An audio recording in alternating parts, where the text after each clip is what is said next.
The Honourable Judith Collins. Mr Chair, it's really great to be able to be the Minister of Police and to just remind the House that in the last budget, police were huge winners, getting almost $300 million extra on the budget, but not a word from the opposition on that one. And I would say to that member that the one thing that our frontline police officers don't like is having their names used in this House and brought into political debate. And I would ask him to kindly respect the fact that these officers are embarrassed by him using their names, and they would rather he didn't. Although, quite frankly, they also dispute many of the things he says about them.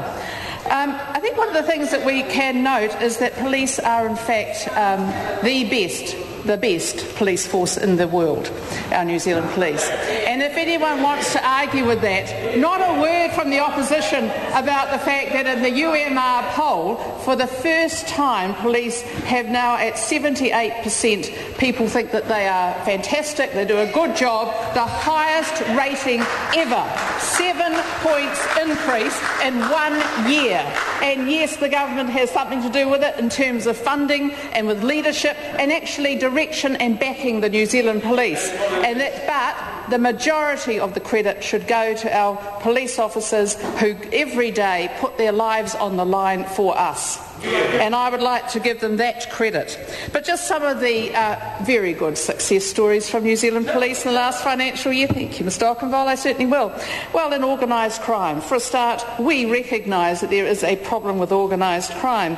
Police have achieved the best results in 10 years for the National Cannabis Crime Operation, over 800 searches led by 1,175 offenders being identified, over 140,000 plants destroyed, and New Zealand is being protected from some $379 million worth of socio-economic harm.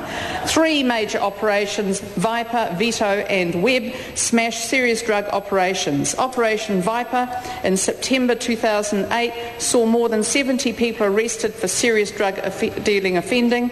Operation Veto led to 10 arrests in relation to manufacture and supply of methamphetamine and the dismantling of 3 clandestine laboratories. The whole of government approach is the only way to fight organised crime, and it was very satisfying to see the Organised and Financial Crime Agency New Zealand, or Ofcans, carry out its first operation last year.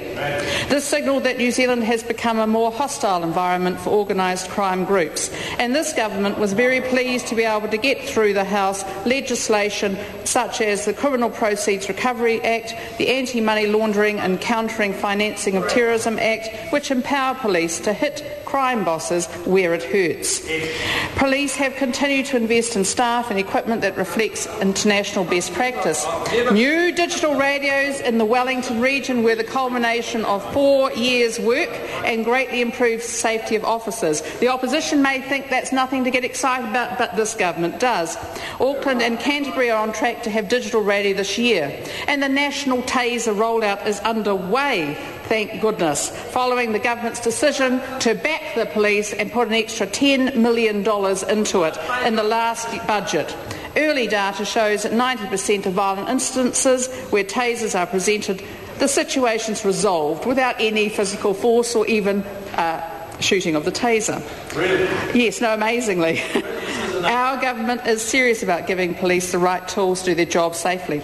And in late 2008, police started training staff in world-leading investigative interviewing techniques. More than 3,700 staff have now been trained. And the Electronic Crime Laboratory has led internationally groundbreaking work on the remote examination of electronic devices. And this allows police anywhere in the country to examine seized computers without being forensically compromised. And we look forward to the effects of the innovative approaches to crime and crime reporting, such as the Crime Stoppers service launched in October last year, and results have already shown that in the first 4 months it took nearly 2,200 calls, and police have advised me, Mr Chair, that around 40% of those calls are able to actually lead to detection of crime. And road policing, in the first part of 2009, Operation Tahi targeted driver behaviour on the South Island State Highway 1 for 5 months. high levels of cooperation between the various districts led to an estimated 38 fewer fatal injury crashes. This is a good news story for New Zealand Police, but not a word from the opposition. Unfortunately, it's left to the government to say we're very pleased with the wonderful work for New Zealand Police.